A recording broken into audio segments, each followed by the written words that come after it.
नमस्कार। जय जगन्नाथ। मु लोकनाथ। आज समाज एमती होगलानी जे कि आम मैंने संपर्क कथा चिंता करूँ। कारण आम चिंता करुचे जोठी स्वार्थ से ही संपर्क।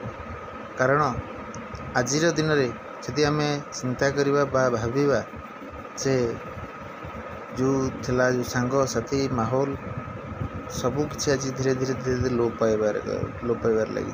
कारण आउ से आग भाया से लुचकाड़ी ना, आग भाया से कबाड़ी खेल ना, आग भाया डालीमा गुड़ी खेल ना, धीरे धीरे धीरे धीरे सबू लोप पाइबार लगी। कारण आम एत बिजी हो जाइए जे कि आम आउ पछ कथा चिंता करूँ। किंतु थरे से बिजी लाइफ रु मध्य समय बाहर कर थर से सांग साथी समस्त सहित समय स्पेंड करंतु ना, देखिए आत्मा शांति लगे। जिते व्यस्तता भितर दुख सुख से सांग सहित ही शेयर करेंगे। जिते गोटे माहौल थाए आम जिते आम पाखे समय बाहर से सांग साथी सहित बसतु, सांग साथी सहित संपर्क बढ़ातु।